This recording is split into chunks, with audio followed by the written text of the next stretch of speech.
Electoral bond पर गरमाई सियासत, भाजपा और कांग्रेस हुए आमने सामने, पैसों के लेन देन पर उठाए सवाल।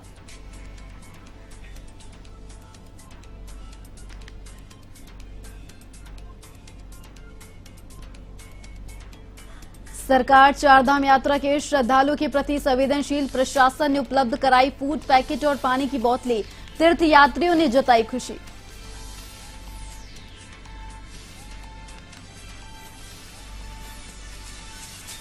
कांग्रेस ने चारधाम यात्रा पर उठाए सवाल, कहा सरकार यात्रा के प्रति गंभीर नहीं, अव्यवस्थाओं के तीर्थ यात्रियों को हो रही परेशानी।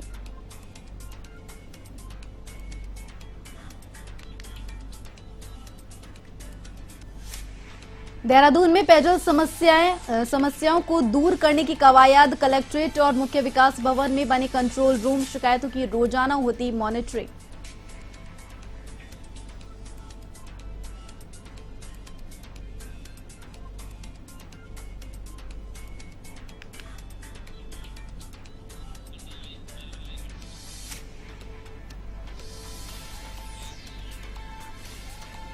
नमस्कार, एवन उत्तराखंड देख रहे हैं यहाँ पर मैं हूं आपके साथ ऋतु शेपाथरिया। नजर डालते हैं उत्तराखंड की तमाम और अहम खबरों पर। मुख्यमंत्री ने नई दिल्ली से चारधाम यात्रा व्यवस्थाओं के संबंध की समीक्षा की। इस दौरान उन्होंने विभिन्न यात्राओं के कुशल प्रबंध और संचालन के लिए आवश्यकता अनुसार जरूरी सुविधाएं उपलब्ध कराने के निर्देश दिए। उन्होंने कहा कि राज्य में आने वाले प्रत्येक श्रद्धालु को चारधाम के दर्शन करवाना हमारी जिम्मेदारी है। नई दिल्ली से वर्चुअल माध्यम से चारधाम यात्रा व्यवस्थाओं की समीक्षा करते हुए चारधाम ऑनलाइन रजिस्ट्रेशन व्यवस्था को और अधिक प्रभावी बनाए जाने के निर्देश दिए।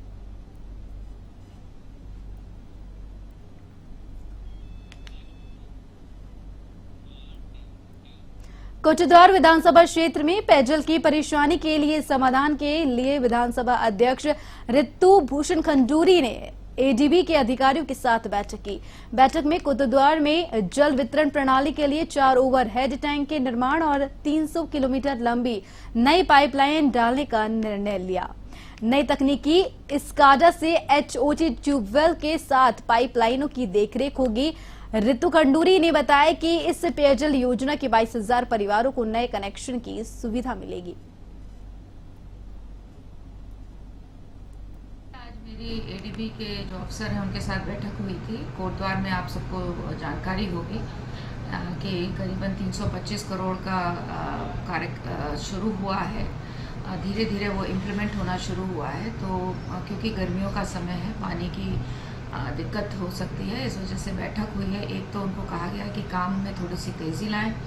दूसरा, अगर कुछ पानी की दिक्कत होती है तो उसके लिए वो लोग व्यवस्था करें और किस तरह से बिना जनता को परेशान हुए किस तरह से कार्य हो सकता है, उस पर आज मेरी एडीबी के आदि कैलाश यात्रा और ओम पर्वत दर्शन के लिए तीर्थ यात्री अब उत्तराखंड के टनकपुर से भी यात्रा कर सकेंगे। यात्रा से आदि कैलाश यात्रा पर जाने वाला चौथा दल रवाना हुआ। 50 तीर्थ यात्रियों का यह चौथा दल चंपावत, लोहा घाट, पिथौरागढ़ से होते हुए आदि कैलाश और ओम पर्वत के दर्शन करेगा। कुमाऊं मंडल आयुक्त दीपक रावत ने तीर्थ यात्रियों के चौथे दल को रवाना किया। उन्होंने बताया कि इस यात्रा में चंपावत जनपद के विभिन्न तीर्थ स्थलों को भी शामिल किया गया है। इस यात्रा का संचालन और प्रबंधन कुमाऊं मंडल विकास निगम, पर्यटन विभाग और एक निजी टूर ऑपरेटर कंपनी की ओर से किया गया है।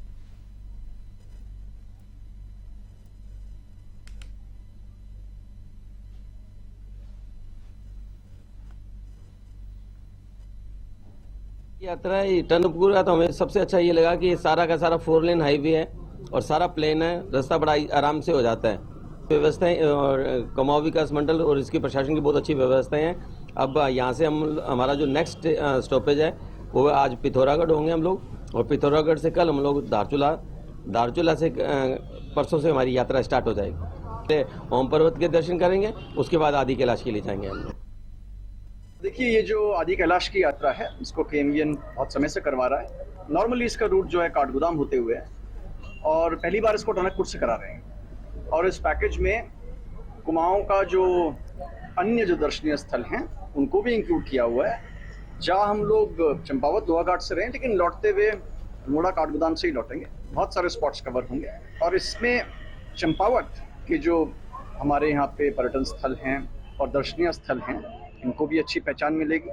देश भर में इसके बारे में बात होगी। यहाँ पे जो यात्रीगण आए हैं वो भी इसके बारे में बातचीत करेंगे और कुल मिला के जो संभावनाएं चंपावत में हैं इनको मैं समझता हूं कि आगे बढ़ाने में और मदद।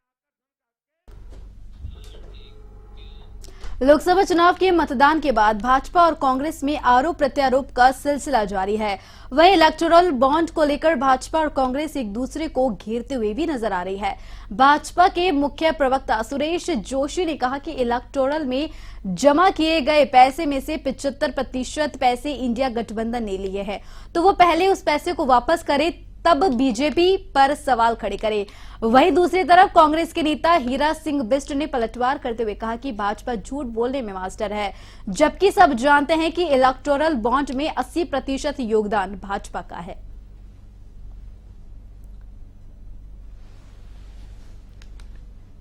इलेक्टोरल बॉन्ड का जहां तक विषय है उसमें जो अभी तक के डाटाज आए हैं उस डाटाज में जितना पैसा लोगों ने बैंक के माध्यम से दिया है उसमें कुल पैसे का 75% पैसा विपक्ष ने लिया है, यानी जो इंडी गठबंधन है उसने लिया। 25% पैसा जो है वो भारतीय जनता पार्टी में है, ऐसे डाटा बोल रहे हैं।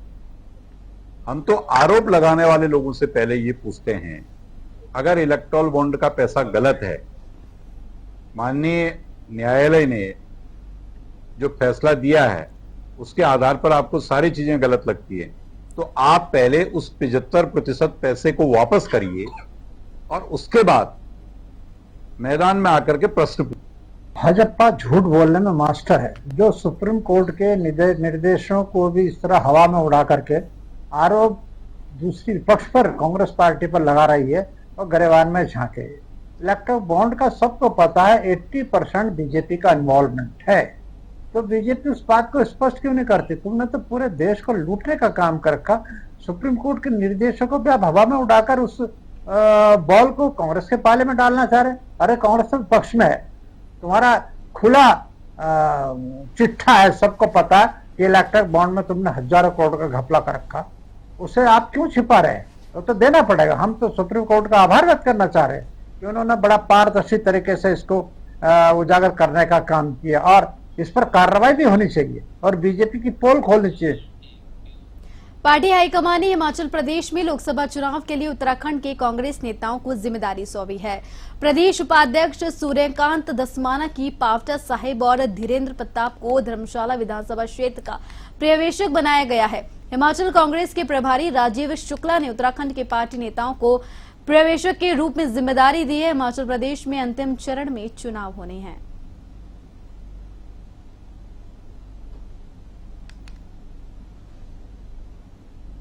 हिमाचल हो या देश के अन्य राज्यों में जहां भी लोकसभा चुनाव हो रहे हैं, उत्तराखंड से भी जो है नेताओं को जो है वहां पर जिम्मेदारियां दी गई हैं।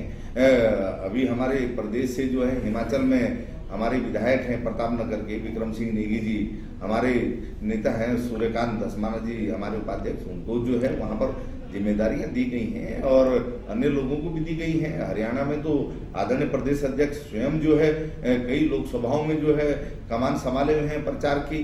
और आप देखिए कि दिल्ली हो, उत्तर प्रदेश हो या अन्य राज्यों में हर जगह जो है उत्तराखंड के कार्यकर्ता और नेता जो है चुनावी गतिविधियों को जो है अमली जामा पहना रहे हैं, वहां पर जो है चुनाव अभियान को धार देने का काम कर रहे हैं। और निश्चित तौर पर जहां भी जो है उत्तराखंड के नेताओं और कार्यकर्ताओं की आवश्यकता केंद्रीय नेतृत्व को लगेगी, वहां जो है उनको भेजा जाएगा। भाजपा विधायक महेंद्र दिलीप रावत ने उत्तराखंड के जंगलों में लगी भीषण आग के मसले पर एक दिन का विधानसभा का विशेष सत्र बुलाने की मांग की है। रावत ने मुख्यमंत्री और विधानसभा अध्यक्ष से यह मांग की है।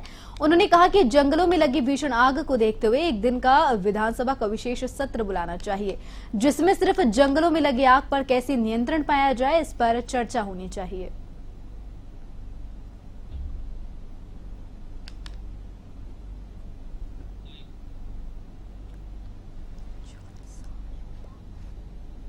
जनक है और मैं समझता हूं, मैंने तो मांग भी करी थी अभी मुख्यमंत्री जी से भी और विधानसभा अध्यक्ष से भी कि केवल वनों के लिए एक दिन का विशेष सत्र आना चाहिए जिसमें सारी चीजों के बारे में चर्चा की जानी चाहिए। बड़े पर्दे पर बनने वाले जॉनसार बावर की पहली पिक्चर फिल्म मेरे गांव की बात के दूसरे चरण की शूटिंग प्रारंभ हो गई है, जिसमें बावर और भरम क्षेत्र के अनेक दृश्य फिल्माए जाएंगे। सुमितकल प्रोडक्शन के क्रिएटिव डायरेक्टर के.एस. चौहान ने कहा कि फिल्म का कथानक को ग्रामीण क्षेत्र के परिवेश में फिल्माया गया, जबकि फिल्म के गीतों को बावर और भरम क्षेत्र के विभिन्न स्थानों में फिल्माया जाएगा। फिल्म की शूटिंग हनौल स्थित महासू देवता मंदिर में भी होगी। गीतों की शूटिंग बावर क्षेत्र के बागी, कूड़ा, विरनाड, कोटी कनासर, नीनूस, बास्तिल, मोइला टॉप, देववन आदि सहित अनेक स्थानों पर की जाएगी।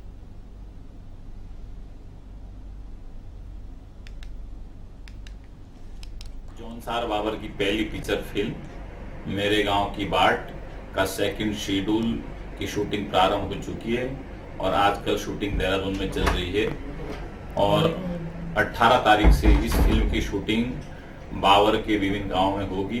पहले अनोल मंदिर में और उसके बाद बावर का जो बागी गांव है, रात को 18 तारीख को वहां पे शूटिंग होगी और 18 तारीख के बाद बिरनाड़, पूर्णा, नीनूस और मोइला टॉप, कोटी कनासर विभिन्न स्थानों पर इस फिल्म की शूटिंग की जानी है। तो 18 तारीख को शाम को जो बागी में शूट होगा वो फोक पर आधारित एक गीत है, उसकी शूटिंग होगी। चारधाम रूट के सभी जिलों पौड़ी, गढ़वाल और टिहरी गढ़वाल में होल्डिंग पॉइंट्स बनाए जाएंगे।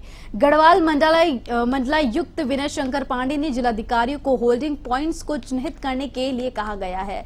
विनय शंकर पांडे ने बताया कि यात्रियों को यह सब व्यवस्थाएं दुरुस्त करने के निर्देश दिए गए हैं और ऐसी जगह पर होल्डिंग पॉइंट्स को चिन्हित करने के लिए कहा गया है।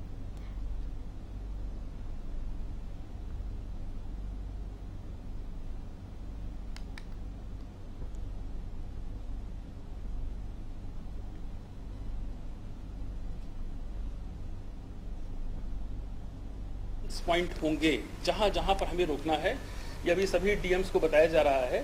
खासकर हमारे जो चारधाम रूट के जो डिस्ट्रिक्ट्स हैं वो, और साथ ही साथ जैसे पौड़ी गढ़वाल डिस्ट्रिक्ट हो गया, टिहरी गढ़वाल हो गया, क्योंकि ये भी यात्रा के मार्ग के बीच में पड़ते हैं। तो इनसे भी कहा गया है कि आप होल्डिंग एरियाज को आइडेंटिफाई करिए, जहां अधिक से अधिक संख्या में आप गाड़ियों को अगर जरूरत पड़ती है इमरजेंट सिचुएशन में तो आप होल्ड करिए, लेकिन इस बात का ध्यान में रखते हुए कि बेसिक एमिनिटीज़ जो होती हैं, पर्याप्त टॉयलेट की व्यवस्था, साथ ही साथ उनके खाने पीने का प्रबंध या ऐसी एरिया में करिए कि अगर कोई अपनी स्वेच्छा से मार्केट में जाके खाना चाहे तो जा सकता है। तो ऐसी जगहों पर होल्डिंग एरियाज को आप क्रिएट करिए। चारधाम यात्रा पर पहुंच रहे श्रद्धालुओं की यात्रा को सुगम, सुव्यवस्थित और सुरक्षित करने के लिए राज्य सरकार और जिला प्रशासन प्रयासरत है। जाम में फंस रहे तीर्थ यात्रियों को आवश्यक सामग्री उपलब्ध कराई जा रही है। प्रशासन की ओर से बेयुंगाड़, फाटा, जामू आदि क्षेत्रों में 2500 श्रद्धालुओं को फूड पैकेट और पानी की बोतलें वितरित की गई है। फूड पैकेट और पानी की बोतलें मिलने से तीर्थ यात्रियों के चेहरे पर खुशी दिखाई दी।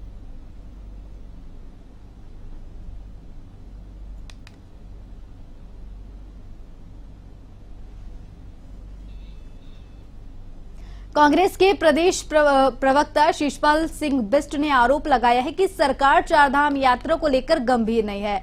उन्होंने कहा कि यात्रा मार्गों पर अव्यवस्थाओं से तीर्थ यात्रियों को परेशानी का सामना करना पड़ रहा है। एक सप्ताह के अंदर 12 तीर्थ यात्रियों की मौत हो चुकी है। उन्होंने कहा कि चारधाम यात्रा पूरी तरह से अव्यवस्थाओं की भेंट चढ़ती हुई नजर आ रही है।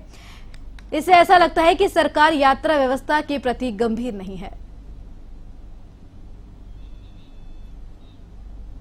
ट्रैफिक पुलिस ने चारधाम यात्रा में ट्रैफिक और यात्रा पंजीकरण कार्यालय में वॉलंटियर्स के रूप में सेवा दे रहे एनसीसी के 41 छात्रों की हौसला अफजाई की। एसएसपी अजय सिंह और यातायात निदेशक मुख्तार मोहसिन के निर्देश पर उनको ट्रैफिक वॉलंटियर्स की ड्रेस और फल फ्रूट दिए गए। नटराज चौक पर आयोजित कार्यक्रम में ट्रैफिक इंचार्ज अनवर खान और ऋषिकेश कोतवाली के सब इंस्पेक्टर विनोद कुमार पहुंचे। उन्होंने अपनी पूरी टीम के साथ ट्रैफिक वॉलंटियर्स को बेहतर ड्यूटी करने के टिप्स दिए।